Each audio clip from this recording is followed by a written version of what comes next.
What's going on, guys? It's your boy Don here, and welcome back to another video on the channel. Guys and girls, I'm pretty sure you are here because the titles brought you here.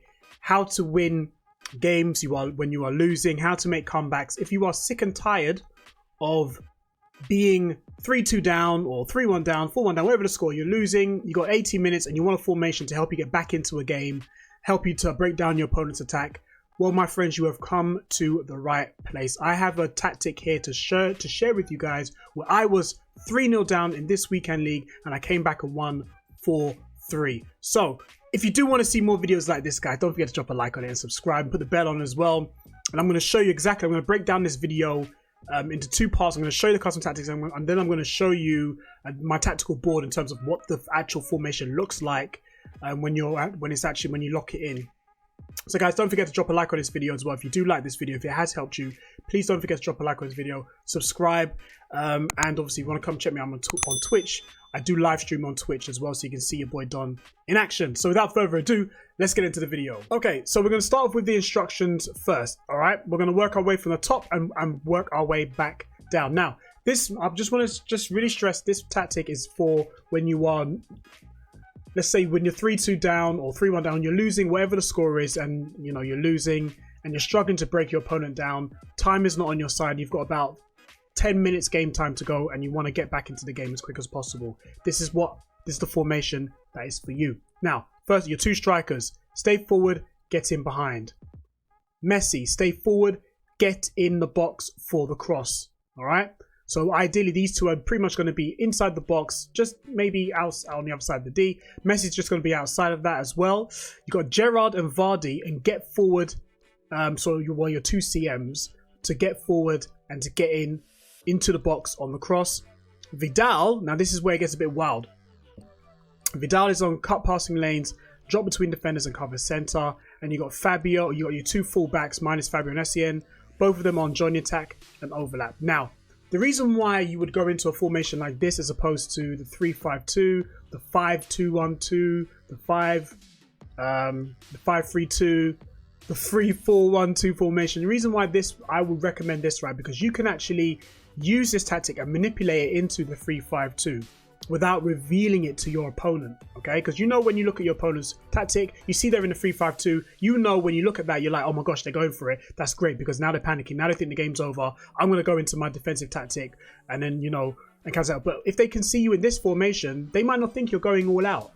But when you lock it in with these tactics and instructions, you can manipulate the game into a 3-5-2 by making Vidal into drop between defenders. So Vidal will act as a centre back, but also have the midfielder attributes to help you get the ball going forwards. All right, and I'm going to show you that on my tactical board later on in this video. Okay, so whilst everyone's bombing forward, so Fabio and Essien, your two fullbacks, will go up the pitch to overload the wings from left and right fullback to left and right midfield, left and right wing, and then they'll overload each 3 stages of the pitch. And then Gerrard and Vardy, your two CMs, will go and support Messi. If Messi is inside the box, they will jump in and help as well. And I've left them both on cover center for now. What I would recommend, the reason why I put them on cover center is because you want to dominate the middle of the pitch. All right. I'll get to the tactics in a minute, because what you can actually do is spread your back three, Ramos, Maldini, and Vidal. They'll give you enough space to cover pretty much your area, so you're not going to be so open on the wings. All right, when you do lose the ball. Tactics. Now, you're going for it. Pressure on heavy touch. All right, this is so very, very important. Pressure on heavy touch.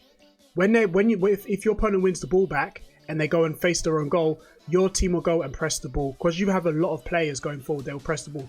Yes, be very, very aware that if your opponent knows you're on pressure on heavy touch, they'll play an over top ball to the wing and they're away. But don't worry, because you have your back three to help you out. Remember, when you're defending, you're quite comfortable defending with 3 players. When you're defending with 2, there's always a pressure that you're going to be overloaded, because they're going to have 3 attackers. You've only got 2 defenders, but you'll have 3 at the back when you're going forwards. All right, so remember the reason why I'm showing you this formation, remember, you're disguising the 4-1-2-1-2 into the 3-5-2. Now the width I put as 5. You don't want it too narrow because obviously you don't want people bombing the wings. You don't want it too wide because you don't want to create gaps in the middle, especially when you have a 3 at the back. Your depth is going a little bit more higher. To be honest with you, there's no difference between 5. There's no difference between 8 and 10. To be honest with you, but at the same time, you just want to be a little bit assured that you don't want people bombing up the pitch. So leaving on 8 has done me well. I haven't seen any problems with it being on 8. Yes, I am pushing more players forward, but remember you're losing, so you want to kind of commit a lot more players forward. Fast build up. I've gone with fast build up because of the fact that the movement, for some reason, the movement of the players is a lot more quicker than long ball. Now the reason why I did try long ball and I did try fast build up. Now fast build up, you are going to lose the ball. You are going to be more susceptible in the counter attack. But for some reason, the run type, when you do win the ball back, the run type is a lot more sharper and quicker, and they're in the right positions when you are in fast build up as opposed to long ball. For me, there's no difference between the two, other than the fact that with fast build up, you drain more players' stamina than long ball. So even though players don't have good attacking, attacking position, they will still move in a way which suits the formation, as opposed to long ball, which only suits players who have really high attacking position attributes as well. So fast build up works better. Now I left the width on 5. You know me, I like to keep my defensive width more narrow than the attacking width, but I've left it on 5 for now because I want to keep everything the same. Nothing's going to change. I don't want to let my opponent know that I've changed anything, so keep it on 5, and 5 is absolutely fine. I'm happy with the shape. And plus when it comes to width, keeping the width on balance, especially if you're not familiar with the formation, keeping on balance for now is probably the safer option. I've gone with 6 players in the box because I want my two strikers and my cams to get into the box. I don't want to create too many players into the box, because if someone is parking the bus on you and you've got your players in the box all the way up until 10, it's going to be very, very hard to recycle the play. So you want to go forward. They're stopping you from going forwards. When you try and play back, there's no one to pass the ball to. So playing it any higher than 5 will leave you susceptible when there's no passing option, and leaving it very, very low at the same time, you're going to have very little creative attacking. What's the word I'm looking for? Attacking creativity in the box. So leaving it at 6. Balance is 5 is quite good in terms of balance, but you want to commit a bit more players into the box. So putting on 6. Corners and free kicks, I left it on 2 just to be on the safe side, especially corners, because you don't want to get hit on the counter attack. So remember, the strength of this formation is your seat. Make sure you have a midfielder who's going to be dropping between defenders, that has very good defensive stats, but also as well very good attacking stats as well, and they're a high, so they can go up and down the pitch as well. So they can really they act as the centre back, but also you can when they do get the ball, they can help in terms of the build up play when you're going forwards. So remember, the reason why I've gone with the 4-1-2-1-2 is if someone is actually trying to see what formation that you're using, they'll think, is that person in the 3-5-2? They can only see you're in the 4-1-2-1-2, but you've actually manipulated it so that you can actually have the 3-5-2 capabilities inside the 4-1-2-1-2. So what I'm going to go ahead and do now is I'm going to show you the tactical board, and I'm going to show you how the actual formation works and what you can do when you're using it. Now, this is basically an example of when you're actually going forwards. All right, so I'm going to show you very, very quickly what happens when you're going forward. Now, say for argument's sake, 80th minute, it's 3-2. It's 3-2 to your opponent, and you want to get the ball forward. This is pretty much what your team is going to do. It looks like a 3-5-2. So when you have your fullbacks here, it looks like a 3-5-2, but you're actually sitting as the 4-1-2-1-2. So he's parking the bus. This is his cam. All right. What a lot of good players do is that when they're trying to see out the game, they leave their two center defensive mids alone, and they use their cam to kind of cut off the passing lanes and AI defend, as it's properly known. All right. So this is an example of someone in the 4-2-3-1 parking the bus, drop back 1 depth, and what your team can look like when you lock in this formation. So let's say for example you've just won the ball back. All right, you've won the ball back. Vidal here, as an example, wins the ball and he can play. All right, so Vidal's going to get the ball and he's going to make a pass to your two center mids. Okay, but what Vidal's going to do? Vidal's going to stay here. All right, because really defending, you don't need more. You can having three players back is enough to defend, especially when you tell everyone to go forwards. If you want to commit your centre defensive mid, so Vidal, for example, into this area, just be careful that when someone's on the counter, especially one depth drop back on the counter attack, as soon as they win the ball, they're going forwards. Everyone's going forwards. For example, your cam gets the ball back and they can play, and suddenly you're split. Makes a pass here. Say Adama's on the ball. Adama's running down here. You're trying to keep up with him, and therefore now it's 2-on-1 here. All right. So this is why, for me, when you're playing your centre defensive mid on drop between defenders, you just have that security. So if he does this, so if Adama's running down the pitch and he has the ball here, you've got someone to press and you've got someone to cover at the same time, and it's 1-on-1 here. Okay.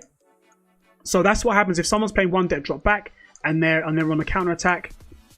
You've got enough defensive security, even though you're overloading the attack. All right. So as you're going forwards, you now have options here. All right. According to, you've got players in the box, which is 6. All right. If you hear a lot of clicking, it's just me and my mouse, guys. All right. So sorry about that. But when you're playing forwards, you've got options all over the pitch. All right. So as I said before, your attacking width is it's not very wide. All right. Your fullbacks is not going to get into the box. If you go on to 7, they're going to get into the box. But if you're on 6, they're just going to hang outside the box. So if you want to make a nice little pass on the outside, you still have options on the inside here, number 1, number 2, and number 3. If you want to play a pass into these areas here, okay. So if you're very good at triggering the runs, all right. So for me, it's L1, it's LT, left trigger.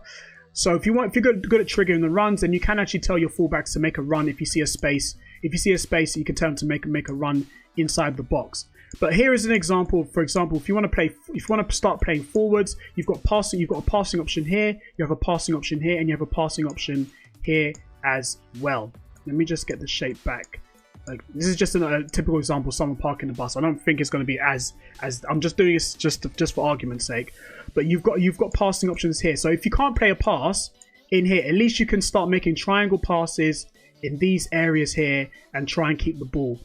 All right, you can make passing options. Even if you do lose the ball, again, like I said, you've got very much a lot of protection here in defense. But you've got a lot of triangle passes here to try and keep the ball going forwards. All right, and it is a fast build up. So if the player is attacking, your opponent is attacking, and they do lose the ball.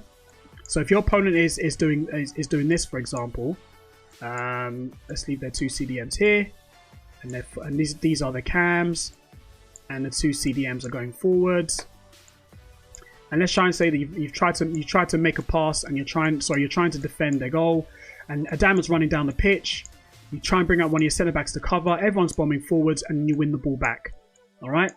I've just tried to play this as an example. All right. So you've won the ball back, and let's try and go into.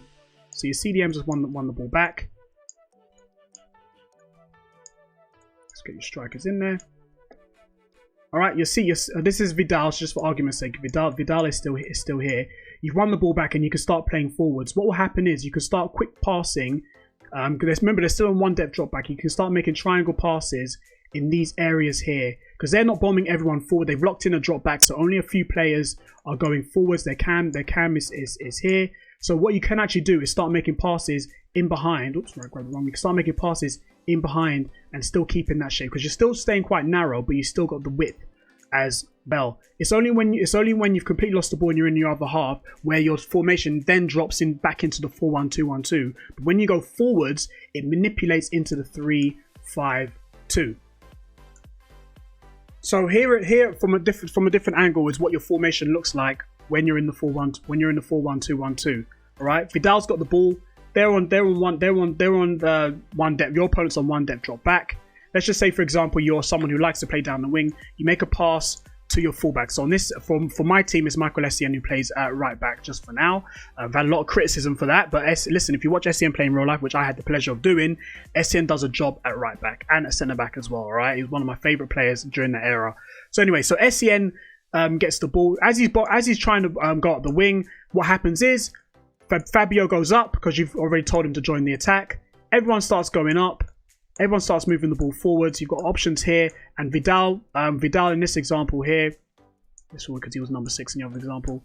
Vidal will stay in this position here, so you can always make a pass and there's someone always staying back. So you have that assurance, guys. Is what I'm trying to really promote. You have that assurance that even though you are overloading, you can still have someone here to act as a centre back, but also help out in the attack. So if you want to make a pass, you've got a ball playing centre back, for example, to try and get the ball forwards and play. So if your opponent's like, oh my gosh, what formation is this person playing? 4-1-2-1. They're playing the 4-1-2-1-2. You don't want to let your opponent know that you're playing the 3-5-2.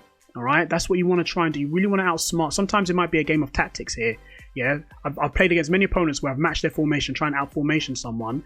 If you're trying to out-formation someone, lock this in because you don't want people to know that you're playing the 3-5-2. So you can lock it in. Vidal plays, but he'll sit here.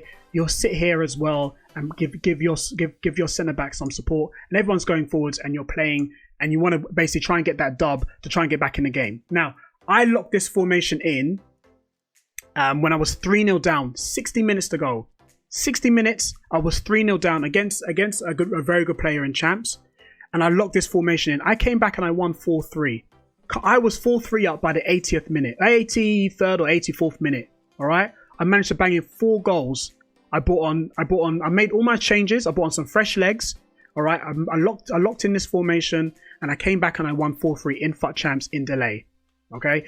This formation is a formation for you to try and win more games when you are losing. All right, I've put out a video a couple of months ago on how to win, and it was more of a mentality video. So I'm going to try and get into more tactical in terms of how to win when you are losing in FUT Champs, and I'm going to show you some gameplay examples. I've got another video which I'm going to drop on this channel and you're going to see my very first FUT Champs game. I was 3-1 down. And how to come back when you're losing. Now I'm making a lot of comebacks when I'm losing in Champs. But this formation is incredibly helpful, especially if you struggle to beat the drop back, especially if you're struggling to win when you're losing, especially being that you're 3-0 down in the 60th minute. That's where a lot of rage quits happen. But if you lock in this formation and you carry on playing your football, you can get back into games just like I did. All right. So the 4-1-2-1-2 disguising itself as the 5-3-2, the 5-2-1-2, the 3-5-2. This tactic can manipulate itself into all these 3 tactics without revealing it to your opponent. And your drop between defender is the strength of this tactic, as well as the fact that you're disguising it at the same time. All right, so let me know down in the comment section below. Make sure if you drop a like if you have used this tactic and you are enjoying this tactic. Then let me know in the comment section down below. I've used it, I've tested it. It really helps, especially in the sweatiest weekend league this month, and obviously for the weeks ahead. It will really, I hope that it help you. It has helped me. So guys, please drop a like on this video if you do enjoy this tactic, and don't forget to subscribe if you want to see more custom tactics. If you want to see some more FIFA Academy videos, then don't forget to subscribe and put the bell on so you are notified when these videos do go live. And if you want to come check me out, I will be doing some more custom tactic videos live on stream. I do stream over on Twitch. The link to my Twitch is down below. So I hope you guys enjoyed the video, and I'll see you at the next upload. Peace.